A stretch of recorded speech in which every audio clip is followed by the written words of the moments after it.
All right, here we go. 1, 2, 3. Listen up, Buttercup. Hey, what's going on, ladies and gentlemen, boys and girls? Welcome to another episode of Beyond the Yard podcast. I'm your host, Geoff, joined here with my favorite co-host, my boys. These are my guys right here. Gage, what's going on, man? How you doing? We're here. We're live. Dang, We're together. He's got the energy. He's got the energy, man. No, dude, I'm doing great, man. I'm feeling good. I got a good night's sleep. Hell yeah. I'm ready to talk. Let's go. Let's get it, dog. Ease, what about you? How you feeling? What's up? Feeling good, brother. Feeling Okay. good. All right. It's great to be out here with the boys. I know that. Yes, sir. Hey, yeah, let's we're get it all in. together. Beyond the Yard podcast. We're going to have some fun today talking with the boys. We're going to talk a little bit about the military lifestyle, maybe a little bit of the misconceptions here. Because the thing about it is, when you really look at the numbers, what is it? Only about 1% of the U.S. population is active duty. Yeah. And I think overall it's like 6% Have served? have served. Okay, Yeah. okay. So that's a small. Sounds right. Sounds right. Yeah, that's a small percentage of people. Yeah. There's a lot of people that have no clue about the lives we live. So let's talk about it a little bit. What are some of these misconceptions that civilians have about the military? One of those Civilians. things. Civilians, you know what I mean? I'm a civilian now. You guys are not civilians. Yeah. But, I'm on the, Yes. I'm on the other side of it. What are some of those like misconceptions from talking to different people that they think about the military that you're like, where did that even come from? Oh, man. I'm going to be honest. I feel like a lot of times they're getting it right. Okay. Right. I'll be honest with that. I would say, I think one of the big misconceptions is that, that they're either on one of two sides of the scale. They either think that everything we have is perfect and amazing and it's like the highest thing in the whole wide world. And it's like, no, it's not. Like most of the, fleet or most of the force has to deal with, less than standard equipment or rough environments, right? I'll just leave it at that. And then you have the other end of it where they just think, military is lazy, useless, and all that. And it's like, no, like when push comes to shove, rubber meets the road. Like, 90% is able to make it happen. Absolutely. Like they're able to pull it together. And I love that, especially with some of my sailors, man. For like sure. They know how to when I need them to lock in, they lock in, they get it done. Yeah. Yeah. And I think a big point to that too is, you hope things never get to that, crazy point, but it's like, hey, trained, prepared, ready to lock in and handle business. Dude, yeah. You know what I mean? Yeah. What about you, Ease? What are some things you've heard, little misconceptions or just things about the military? Man, what I hear a lot is people believe we are emotionally unavailable and full. They're like, who is this person? Yeah. Right? And maybe the person they met him in public, right? And if you've met a military person outside their career space, it's a whole different personality. Oh, yeah. So, it's like, all right, now this person I see them working and I see them doing their thing, but that's not who was back at the house. That's not who I was partying with. Yeah. Whatever, Right. You Yeah. know, so that's one. And then another one, I think maybe a little similar to your point. Whatever we do, it's like, it is the standard for how you act, behave, whatever. So like if we mess up, it's looked at as, oh man, there's some cracks in the armor here. Oh, yeah. You know what I mean? Yeah. It's over scrutinized. It's over. Right? Yeah, that's what I mean. And I could understand, and maybe it's not over scrutinized because you know what, we are held to a higher standard, Yeah. right? But That was funny. You said we're heavily scrutinized and then said, well, maybe not. you know It's what? like one of those things. It was 2 seconds switch. Yeah, I just thought about something. and I'm just thinking about it, right? In that regard, I think it's a good point, right? But it's like I think it's like I don't want to be over scrutinized, and I don't want my men and women to be over scrutinized. Yeah. At the same time, getting paid by the taxpayers' dollars, they're gonna expect the best, It's like the police. as they should. Yeah. And I think that's a right. Then we got to step up. We got to make sure we live to the standard or exceed that. For sure. Yeah. And I'll say real quick, Geoff. Yeah, go ahead. I think people forget that we all come from a different background. True. We all come from somewhere. We're human, blah, blah, blah. We're not just tools. Yeah. As a lot of people may view us as such. Yeah. Yeah. So yeah. that's all. Well, some of us are tools, but Speak for yourself. Did you guys ever deal with this? This was one that always would happen, like in conversation when it's like, oh, where'd you go to school? The Naval Academy, and you're like, people would say, oh, which base is that? You know what I mean? Where are you stationed or like what? Yeah. And then you're trying to explain like, no, it's actually a college and I had, you're pulling it up. I will never forget this. I remember I was out in Texas and I was out with some people and I was telling this person, I was like, yeah, I go to the Naval Academy. Or I think I just graduated. I said, yeah. And they're like, oh, where'd you graduate from? I said, the Naval Academy. And this girl looks at me and she goes, oh, so you're a belly button doctor? Ain't no way. I am not joking. Way. I couldn't make that No up. way. I am telling you, dude. She thought I was a belly button doctor. I said, you know what? Oh, she wild. I am. I'm a belly button doctor.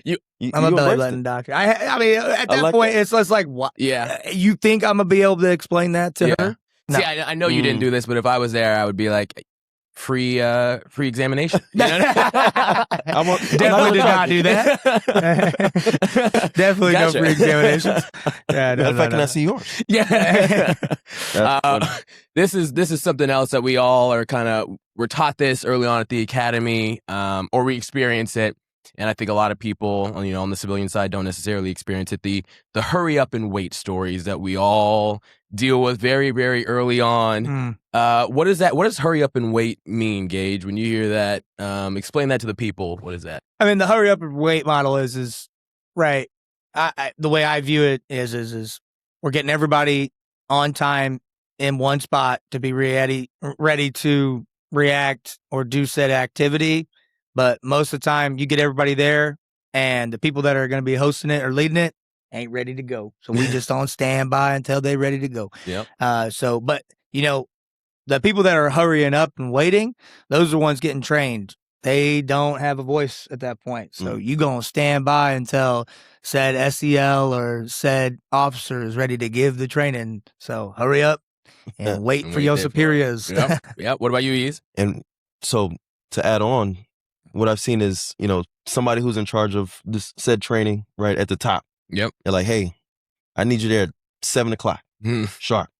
Okay, cool. No problem. Yeah. And have all your folks there, 7 a.m. sharp. And then they're like, all right, cool. So the next person down is like, well, to make sure we're there at 7:00, be there at 6:55, everybody. Yeah. Ooh, that's my favorite. The next level down. And they're telling Because they want their people accounted for. Yeah. That's right. And then they're like, all right, cool. Well, 6:55, I want to make sure we're on time for that. Yep. Be there at 6:45. Yeah. Yep. And then it just keeps going down all the way until you get to the bottom. And now you're 30 minutes there. You're there 30 minutes early trying to figure out what is really supposed to be happening. Yep. And now you're waiting for...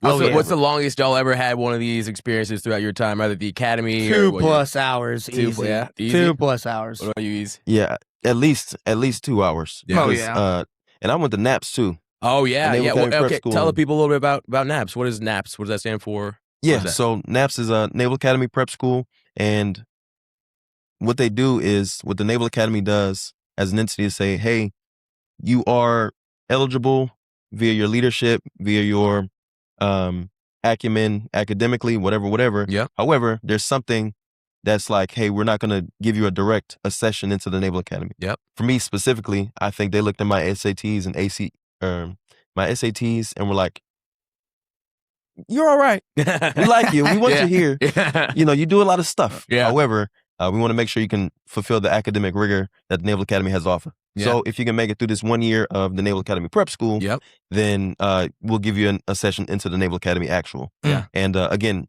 it's a prep school, so they're giving us physics, chemistry, a language course, and a calculus course. Yeah. And again, if you make it through, then you're good to go. Yeah. I think our class, and it's about 300 kids fresh out of high school. Yep. And if you make it through, I think we probably dropped 30 to 40 folks. Okay.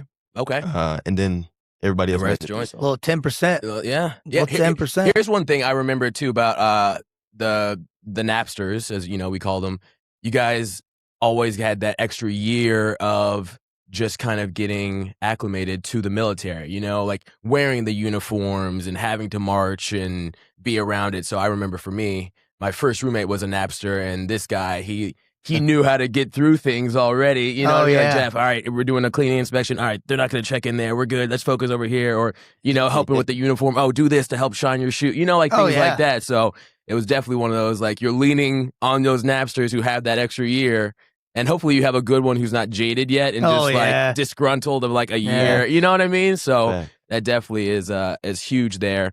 A lot of hurry up and wait. I feel like that's something you deal with a lot in the beginning. Like as plebes, they're having us hurry up and wait. Yeah. All over the place. Yeah, I feel like it's one of those things where you experience it more when you're younger and less when you're older, right? Yeah, I definitely experience the hurry up and wait a whole lot less. But I know my people got to hurry up and wait for me sometimes. I mean, I try to make that wait as limited as possible because, their time is valuable. I know what they're doing. Yep. They're doing the mission and the mission matters. So I'm going to make that wait as little as possible. I think that's also a good sign of leadership is somebody that knows how to make that wait as limited as possible. Yeah. And when you can be forward leaning and make sure that your people they're hurrying up, but you're making sure that cataclysm that you kind of talked about, that stacking of accountability doesn't happen. And it's like, hey, let's be efficient and effective with our time. Yep. Because your people love it when you value their time. That means you value them, and when they feel like they're valued, they're going to put out more 100% every time. 100%. Right? They're going to work harder. Yeah, no, for sure. Yeah, or put out more. Yeah, it makes sense. One thing too, we're talking about the hurry up and wait, the academy life and stuff. What was one kind of major piece for you when you went to the academy of like an adjustment to that academy living? We're not at a regular college.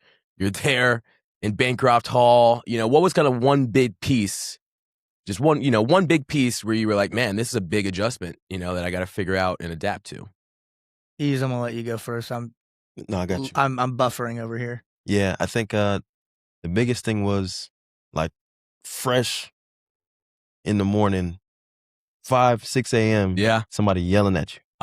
Like off the rip. Yeah. Off the cup. Yeah. Like nothing to it. And they're fine, unfazed about it. And they're yelling at you. And is it a big deal? No.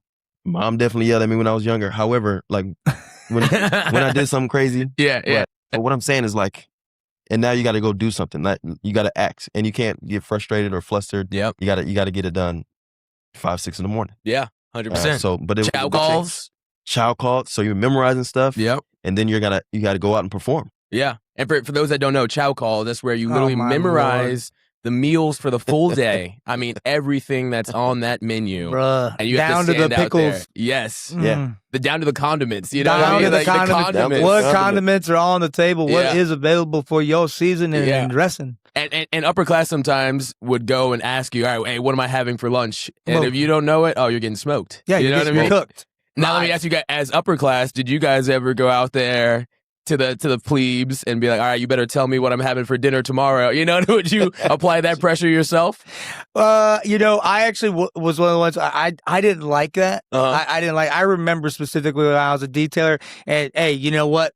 My plebes can call me out if they think I'm bluffing, but I remember specifically I said, you know what? I'm not going to do that for you.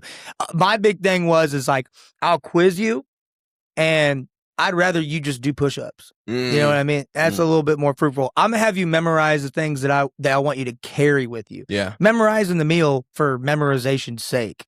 Yeah, I get it. Like, hey, things that are inconvenient, you need to memorize these things. That's great. I would rather than memorize other things. Yeah. So I didn't have them do that. I mean, if you had a plebe that was out of line and you needed to make it extra on them, Yeah. Did I use the tool? Yeah. Yeah, for sure. What about you, Ease? So they had us chopping all the time. Okay. So for everybody out there, chopping is like, as a plebe, you're running around the hallway. It's a slow jog. Yeah. For everybody else to, get around. Cover in hand. Yep. Cover in hand. And literally, yeah. Flexing those fingers. Yep. Kabow. And so when we used to mess up, get them chopping. All right. And we start dipping out. But I say that to say that was their way of like trying to be practical. Yeah. Like you were saying. And they were like, it's a chow call. Yeah. It's not a big deal. It's really not. However, they were like, you're going to pay for not knowing. Yeah. And it was between that and uniform races. Oh, uniform races. Those? Oh, man. Yes. Oh, all the time. All the time. So. All the time. Or uniform races or the rack races. Rack races were tough. Especially when they made you, we would have this, what was it? 8 inches, maybe 8 inches mattress. Something What like does that. what does that Small. look like to you? Was the mattress? Yeah. It was like what, smaller than a full size, right? Yeah. Or just about that size. Something. It was probably about 8 inches thick, 10 inches thick, Something something like that. Yeah. And you would literally, they would say, rack race. You would have to go rip the sheets off your bed, go grab your mattress, bring it out there into the P-way sometimes. Clean. Clean. No sheets. No sheets, nothing on it. Nothing. Stand there with your mattress, and then they'd be like, everyone go. And you would run to your room and have to make your rack as quickly And everybody as was possible. knocking everybody over with the mattresses. Yeah, You were going, yeah. wow. I remember people getting like checked Yeah. with Oh, the yeah. mattresses. Getting checked, Yeah. bro. You're trying to just do it so quickly. Everyone, it's frantic. Everyone's running around. Yeah. And the first couple iterations, you're good. But when you're doing the rack race for the 10th time in a row, and they're having you hold it over your head, Yeah. holding a mattress over Yeah. your head, you're getting burnt out. Yeah. Oh, yeah. You're getting You're like, tired. why am I doing that? And you're Yeah. getting yelled at, too. Oh, yeah. You're getting quizzed, you know what I mean? Oh, yeah. All that. Sing the Marine Corps hymn, and, Oh, man. it was, yeah. Good Yeah. times. Yeah. Thinking back now, man. Yeah, my that's- go-to was how long you been in the Navy? Ooh. Yeah, it was like, man. if they asked me that was like my Army get out of moving jail life. free card, because I would sell that one. Like I'd cockeye, I'd sound like Well, here's the thing Popeye. about Gage, though. So we were in the same company, the same plebe summer squad and everything, Yeah, and yeah. you would go all out with that one. Had You to. were like famous for it. Had to do it. Yeah, all me blooming life. All me You blooming were- life, sir. I was yeah. all me blooming life, sir. All This over guy the was a blooming pirate life. when sir. it came to, you were a pirate when it Had came to that. Yeah, I mean, I basically went on a peg leg when I did it. I mean, you know what I mean? I mean, everybody had their own trick in the bag, and Yeah. that was my trick in the bag. And I was gonna get through that plebe summer 100%. because I was not. It was not clear to me, and I know the Napsters knew this, but. I would say y'all did not help us out enough in letting us know that this thing was a game.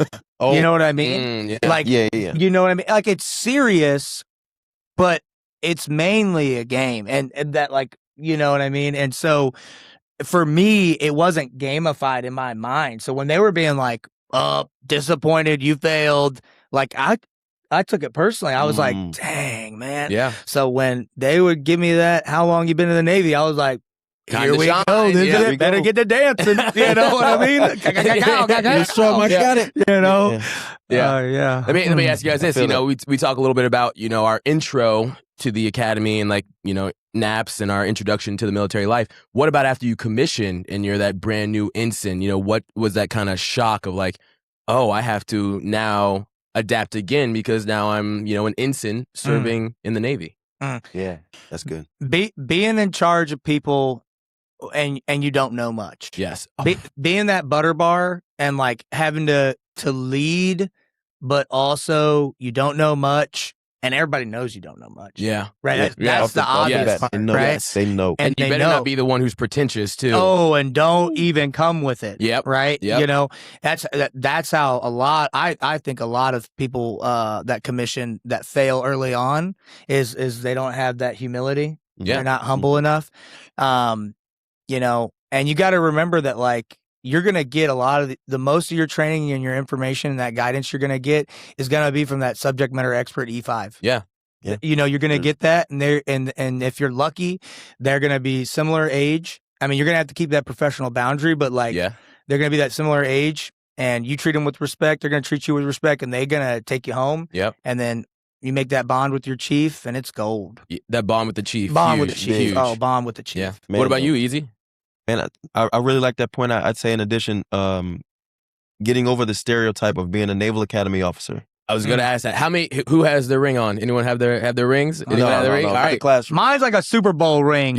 So I only wear that on fancy occasions Yeah, because when I wear that likewise. thing, I'm God. Yeah. I'm going to blind somebody. You know what I mean? So, all right. So no ring knockers here in the room. Okay. That's right. But that's what you get. Yeah. Every time And you go what to does that ship. mean? What does ring knocker mean? Yeah. So ring knocker. Basically, again, Gage just mentioned how big his ring is. We all had pretty nice class rings. Yep. You want to flaunt your accomplishment, finishing the Naval Academy, finishing that experience, so on and so forth. A very unique set of learning opportunities that we've all been through. Yeah. So unfortunately, to the humility piece, a lot of people are like, since I've been through this opportunity and I've done all this stuff and I'm blah, blah, blah, whatever, there's this entitlement that comes.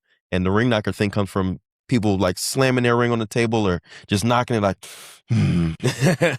and they're just making this this Scene. noise Yeah. with their ring to whoever's in the room. Yep. Whether it's in the wardroom, whether it's to the enlisted sailors, the chief, whoever. And it's just this, it's like a sound of entitlement. Yeah. Yeah. Yeah. Then the people and know. that's what it is. Yep.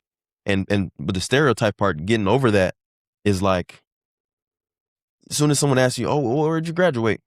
You say the Naval Academy, you're like, oh, all right, here we go. We got another ring knocker. Yep. Oh yeah. So, yeah. 100%. And that's the assumption. Yeah. Yeah. And sometimes you take it as a compliment where they go, especially like if you were meeting them for the first time, and they go, oh, shoot, I didn't know you didn't come across as a naval candidate. Yeah. And That's at crazy, first, right? I didn't know how to take it. Yeah. Right. But then eventually at a certain point, I was like, oh, I kind of take it as a compliment because, as much pride as I have in the Naval Academy, I do. Absolutely.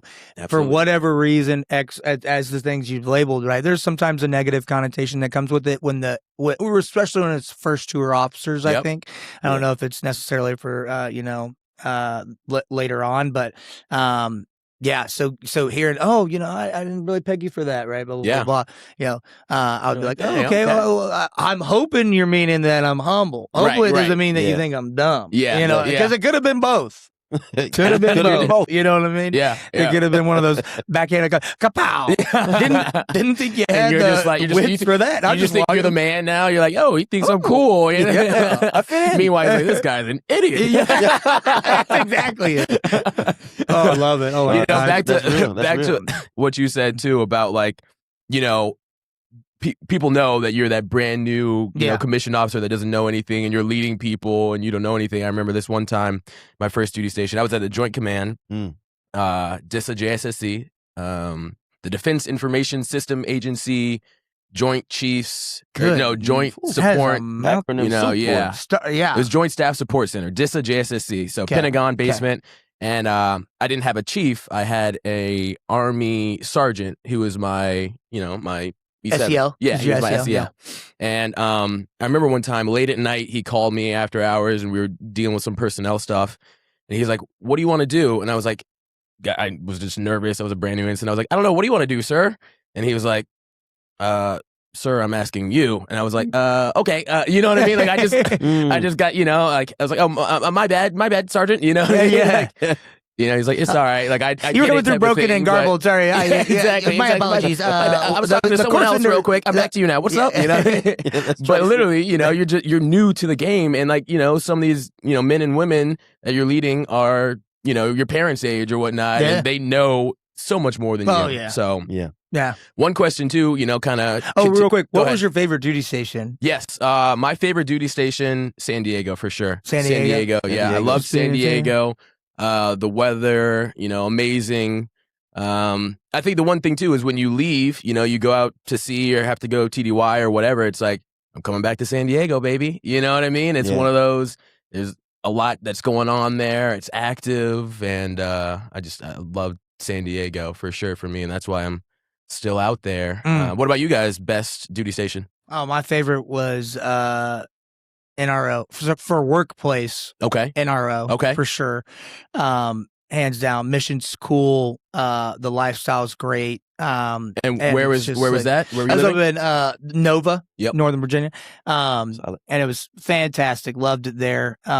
Good night. It was just the best. I mean, I could do a whole episode on that place, to be completely honest. It was just so much fun. And just, I mean, the amount of impact you have working there it's astronomical. Over to you, Iz. Yeah, I love Japan. Ooh, all right, where in Japan? Yokosuka, Japan. There you go. So mainland Japan. Yokosuka, Man, baby. I had a ball out there. Location was amazing. Mm-hmm. Environment was super clean, safe, all this good stuff. But like experience-wise, I got a lot of project management experience. And I did probably had 4 or 5 positions all at that same command. So like I was able to really round out my resume due to that. Yeah. It helped me out a ton. It's a bit of a kingmaker going out to Yoko. Maybe I'm going a little far to say that, but I don't think so. I mean, know what you mean. when I did my 2 years out there, it's one of those things where you get that 7th Fleet stink on you, and you go out there and you crush it. If you come out of there unscathed and you did the job, like everybody goes, "Oh, yo, this guy's serious." Yeah, did the Yoko op? Yeah. Okay. I remember too. I was able to travel, doing my cyber job And I got to come out there and see you and Mariah. Yeah, we got boy. to kick it in Japan live, traveling around. And these guys were professionals. Where'd you take him? Oh man, we hit a couple spots. We You went were to to Tokyo. Shibuya? We went to Tokyo, which was lit. Tokyo. Where else? Yokohama. Yokohama. Yep. I know we went right there in Yokosuka, like right outside the gate too. There's a lot of nice food spots. Oh yeah. There you go. They took me out, and you know these guys are professionals on the trains Oh. out there. I mean, I Oh was yeah, just you like, gotta be. Yeah, You have trains to are be. You different, gotta be. But they're awesome. They're on time. Oh, they're Yeah. on time. There's not a whole lot of slack in those trains. Oh man. heck Definitely. no. See, my thing though, I never wanted to be stationed in Japan just because it was just so far away from all friends and family for me personally. Mm. Some people, you know, they go out there, they love it. I just never wanted to. I had the option to go out there and Guam as well. And I was, you know, work with the detail. And I was like, I Yeah. prefer not to. You know Yeah, what I mean? gotcha. But a lot of people loved it. I did enjoy my time out there. I mean, it was a lot of work. I mean, you go out to, especially you and Yoko, like you're going to be working. Yeah. You know, it's Facts. work. It's not play, right? But it was such a good experience. I mean, and me and my wife were newly married at that time, Uh-huh. so it was really, I think it was good Same. for the relationship. Right. At that point, we didn't have any kids yet. Yeah. And so we were able to focus on each other. I was able to focus on the job. I was able to get good at my job. Yeah, it was fantastic. You know I think what I mean? that impacts it too. You know, are you single? Are you married? Do you have kids? You know, going Yeah. over there and sharing an experience in a, you know, foreign country, Right. married, and like, hey, we're going through this and exploring, you know, the environment together. But it's like, okay, you know, I'm single. You hear about, you know, the young single sailors Oh, out yeah. there going wild and, you know, just not having success. You know what I mean? But It's real. excuse me, did you guys ever have any bad duty stations for one reason or another? I mean, Either the job was Well, rough or the, you know, location. I had some rough jobs. I'll say that.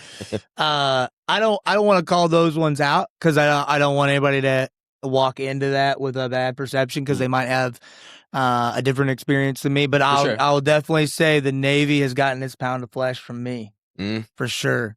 You know Respect. what I mean? Yeah. That's a Yeah. fag jag. Yeah. What about you, Easy? I'll second that point about not putting any specific commands on blast. Uh-huh. However, I'd say my first ship, whole triad got fired. Oh, I'll put that on. It's not a secret. yeah. I'm sure you can Google that. yeah, it's Navy definitely Times, Googleable. bam. Yeah. Wow. On Navy headline. Times, Navy crime. Yeah, that's right. We'll find out. So, you know, with that experience, it was it really shaped my perception of how the Navy works Okay. Mhm. and how leadership works in the Navy at not just like my command unit level, but like a higher level too. Accountability turned into a huge deal, Yeah. right? And like in my mind, like perception wise, I was like, man, don't mess around. The Navy don't care. They will replace you. Okay. Oh, So it yeah. had a somewhat positive impact because some people can be jaded Yeah. seeing something like that as well. You know what I mean? And they're like, okay, I lost trust in all my leadership type of thing. But for you, it was okay, I see that and I know I don't want to emulate it type of thing, or It was a little bit of both. Okay. I'll be honest. It was a little bit of both because it was like, well, these are the folks who we've been told to trust through and through. Mm. yeah. And then it was, well, I know what not to do for myself. Mm. Right. Yeah. So it had that twofold effect for sure. Mm. Do you guys have any stories, or maybe not stories, but things you've seen, let's say from, you know, a junior sailor that joins the Navy and, you know, the sailor is just unprepared for the culture shock of joining the military? Like anything, maybe some of our viewers are thinking about joining the military or the academy, and like what's something that you've seen like, hey, this is something you should think about ahead of time so that Oh, you're yeah. prepared for when you join? I would say I've seen far too many times people join in the military, I think, for the wrong reasons. Mm, You know what I mean? And I'm What are not some of saying those there's- reasons? I would say if you're joining, I'd have to put my finger on it. But if you're joining and you're thinking this is just a paycheck, right? I think you're joining for the wrong reasons. I can understand, like, I had a good officer that I was a roommate with when I was on the bush for a deployment. He was a pilot. He was a great guy. He said it well. He said, when you join and you do your first tour, right, you're serving your country. You're checking the box for the Patriot. Pow. You got it. Yeah. Right. Served your country. Bada Yep. bing, bada boom. And that's noble. After that is a business decision. Right. Yeah. And so I think if you're going to join from the jump, looking at it as a business decision, I think you're joining for the wrong reasons, right? Like you're just joining for the money. Like you got to remember what you're signing up for. Right. You got to remember the sacrifice that you're about to give. Yeah. Right. Which kind of brings me back to the point whenever we were midshipmen, you remember how many times we were getting thank you for your service?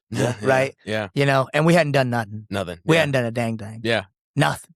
Not 100%. A lick. You know what I mean? Memorize the chow call. Yeah. Right. We hadn't done nothing. Yeah. And I remember looking back on it, and I would tell midshipmen as they were there, and if they would visit, like at my current command or at other commands, when midshipmen would visit, and they would tell me like, oh, you know, I keep getting the thing of them saying, I'm like, hey, you just bank those up because you ain't gonna get them a lot later on. You might get them depending on where you live, but remember those because people do care and they do appreciate it. But you gonna work for every one of them thank yous you got in advance. Absolutely. You gonna get that like work. You're gonna work for everything you're gonna work in advance. every one of them. Yeah, you're gonna come good. and you're gonna grind, baby. You're gonna come. You're gonna be an officer. You better lead your people. Yeah. You better inspire your people. Do not take this lightly. Yeah. Do not take this lightly. 100%. This responsibility is bestowed upon you, and you shall lead. 100%. Yeah. Hey, if you're thinking about joining, highly recommend. I mean, highly recommend it. You know, make sure you have you've thought it through, and you go in motivated and with the right reasons. But one thing here for us before we do a little rapid fire, I want to ask this question, and I'll start it off. But do you have any like embarrassing story from when you were a JO, just something that happened where it's like, you had to go through it. It's a little embarrassing, but funny now looking back. Like I had one, I was an ensign and I was supposed to be in a retirement or a change of command for Admiral Haney, the man, Nice. Yeah. Solid. If you don't know Admiral Haney, you can Google him. This guy, trailblazer, History. he's the man. So I was supposed to be at his change of command. I had to work the night shift before the change of command. Okay, and so I should have talked to leadership, but I was like, I think I can work my shift. I'm off at 7 a.m. I'll go take 2 hours of sleep. I'll get a quick nap in, wake up, and then make the drive to Annapolis from Arlington. I thought I had it planned. Ouch. I got off shift. I was feeling all right still. I was like, let me just lay down for a little bit. I'll get up, throw on the uniform, be fine. Next thing I know, wake up 3.5 hours later, phone is blowing up. Oh no. And I start looking at the gosh. drive. I'm like, and I still have to drive out to Annapolis. So I Lord. throw, and my dad's there at the change of command. I throw on my uniform. I'm now calling and texting. I'm like, hey, I'm so sorry. Like, it was so embarrassing. I get all the way there. I try to sneak in through the back because I missed the beginning of it, but I was like, all right, I'm there for the end to be there. And I try to sneak in through the back, and I think Admiral Haney saw me. He's like, oh, good. Got you. You're here. Wow. And I was just like, you know what I mean? Finally. Like, oh, man. He were was you cool about it. Were you an ensign? Ensign, yeah. Oh, yeah. And he was cool about it, but it was definitely basically one of those. expected Like, it. Yeah. Literally, like, all right, we got, have you guys ever had anything like that? I'm just like, oh, man, I probably have. The only thing I'm thinking about right now, that's a better story than mine. The only thing I keep thinking about right now is when I had first got into my first ship. Shout out to the USS Waste City, RIP. She's decommed now, all right. Did her time. She did her time. She towed the line. Yeah. And so I got there, and I remember I was going through some of my qualifications, right? And I was sent out to go find the writing arm.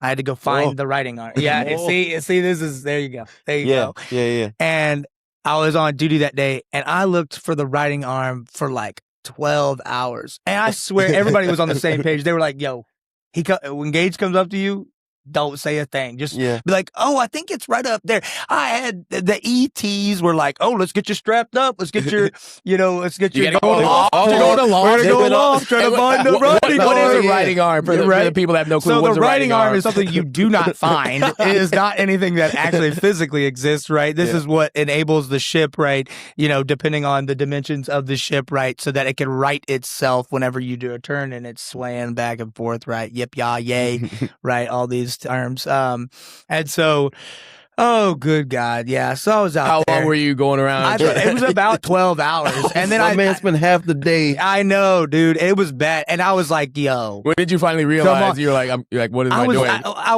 It was probably at the 6 hour mark that I realized it. But I was like, you know what? I'm going to be a good sport. Yeah. And I don't want to like quit. And so, you know, I just kept, and also I had a Chang that was on duty with me, and that Chang was, he was like, "You gonna find this thing?" You know, what I mean? Oh, he's like, he's like, "Don't give up. I believe in you." He's like, "You got this." He's like, "Oh, did you check here?" And I'm like, "Don't you know where this thing is? Can't you just give me a bone, bro?" It's like that funny video, you know, there was one I saw one time, like the daughter or the dad told the daughter to find premium air for her car tires. Lord. And, you know, she's like going around to AutoZone, like, no, I need premium air for my tire, and just going around all over the place and finding, like, Dad, I can't find it. Premium air for the tires. What are you talking about? And, you know, one of those, you're never going to find it. You know? Yeah. What about you, Ease? What's a, you know, funny, embarrassing story experience that you had? Man, look. So one that like blatantly pops up in my head, giving briefs on the ship. Like you're, again, butter bar, fresh on the block. Yep. And they say, hey, sir, we're going to coach you up a little bit before my chief's talking. We're going to coach you up a little bit. Tell you what, I was the ordnance officer. Okay. For my first tour. There you go. My first job. Nice. There you go. So we're going to talk to you about Big the guns. live fire exercise.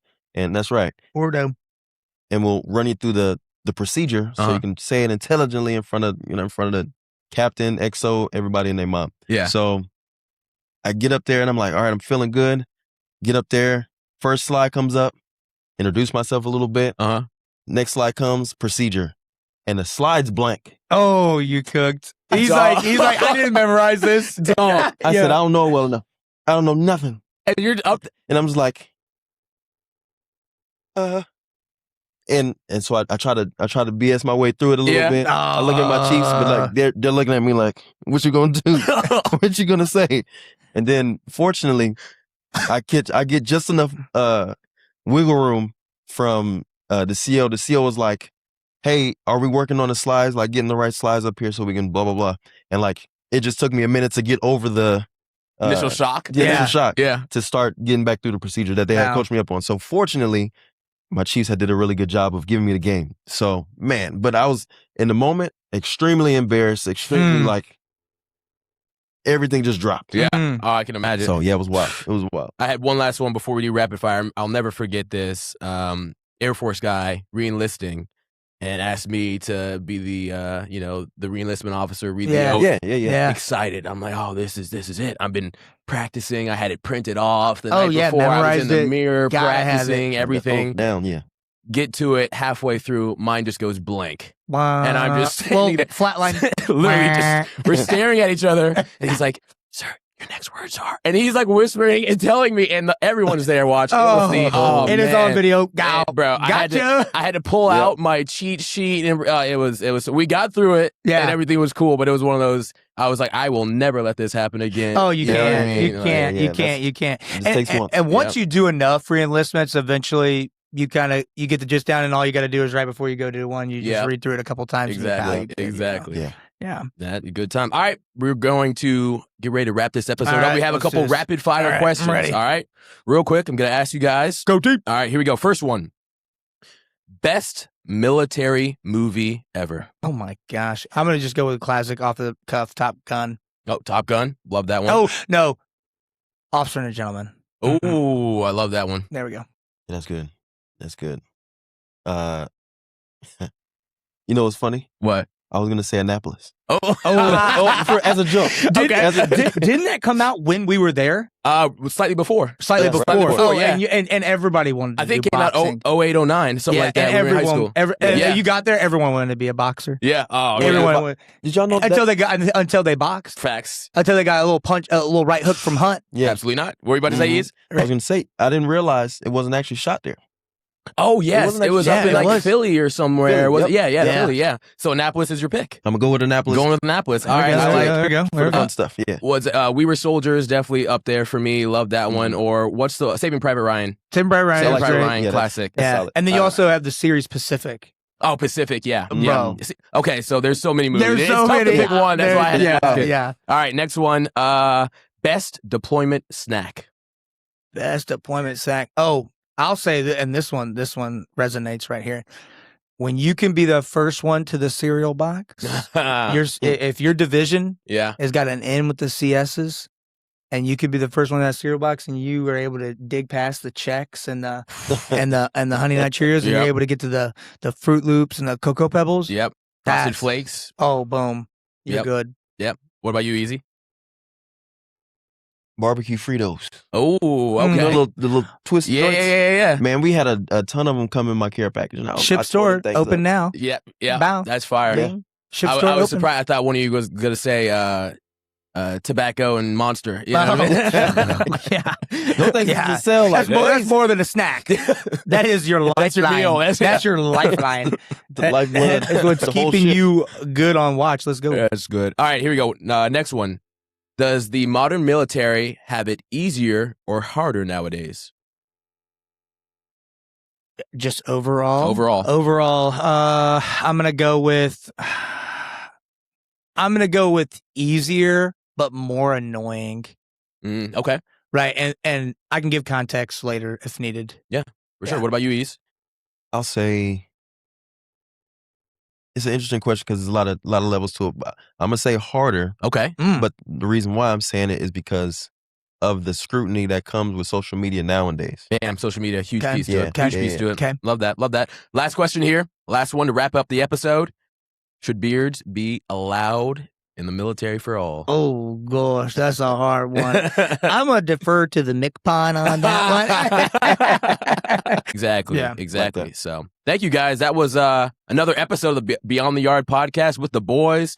We had a lot of fun in here, man. Thank you guys, man. This was good energy, good vibes, some good conversation. We'll be back again. Until next time, take care, guys. Bye.